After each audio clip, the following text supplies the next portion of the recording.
Alright guys, so Blake Griffin just signed with the Brooklyn Nets. I want to talk about it a little bit.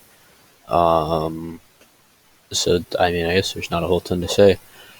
Pistons bought out his contract the other day, and today it came out officially that he has signed with the Brooklyn Nets, which I'm not too surprised about. The more I think about it, it's a good fit. I know I said in the last video it's really not, but I think it is. It adds a lot of good bench depth.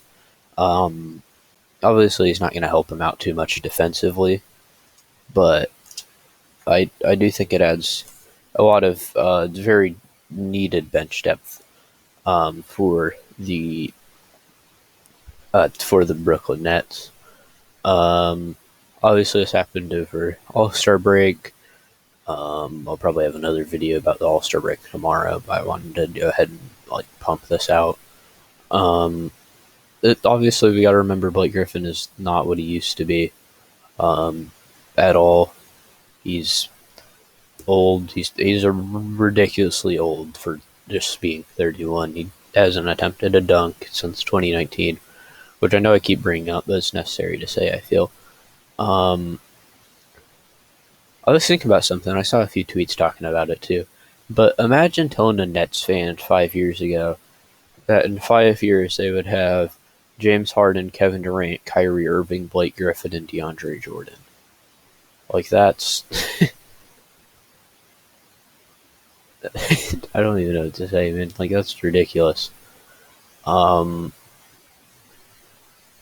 obviously Griffin and Jordan fell off. There were a lot of tweets that weren't including Jordan in that, and I felt that was a bit disrespectful to how good he was 5 years ago. What else? The Nets actually play the Pistons this upcoming Saturday, so maybe Blake Griffin will be able to play in that. Blake, though, he's going to be a decent piece. He's not going to fix them defensively, which is really what they need, but he's going to be a good piece off the bench, and that's kind of what they need is bench depth, because if they need to be able to be sustainable in a decent team when none of the three of their stars are on the floor, which is a solid combined 5 minutes of the game usually. But yeah. But Blake, he could hit open threes, and he's going to be able to do that. If he can get inside, he's going to need an okay layup. He's a decent defender, but if they put him at the 5, teams are just going to target him, and he's just going to be screwed. And if they put him at the 4, they're just going to make him play perimeter defense, and he's going to be screwed. So maybe he's not going to be what they need defensively. But he is definitely good bench depth. As you can see in this picture, I don't remember when this is. Probably the last time Brooklyn and the Pistons played each other, which I'll find the date of real fast. It was February 9th, this picture. The Pistons actually won that game. But yeah. How in the world did the Pistons win? This is definitely good for Brooklyn, especially if they get to the Blake Griffin dropped old 9 points in that game.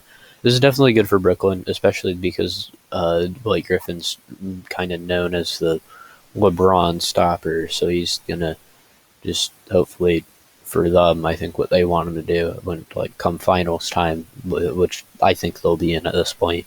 I thought they would be in before. I don't who's gonna stop them in the East? The Sixers. Maybe the Sixers. There's no one else. The Bucks? No. The Celtics? No. The Knicks? No. The Heat? No. Maybe if the Heat get really hot, they can. Same with the Sixers, but I don't see that happening. So when they get playoff time and get up against LeBron, if Blake Griffin can somehow slow LeBron down, that is massive. If he can do what he did in those first 2 games and just not completely take away, but just slow them down, they'll win that series against the Lakers and be fine. They'll win the championship. That being said, though, you got to remember Blake Griffin isn't what he used to be. But there's not really much else to say. That's it. Yeah, the All-Star video tomorrow. I know I keep promising the Jazz video. That'll come probably the day after tomorrow if I get around to it. Yeah, leave a like and subscribe, and bye.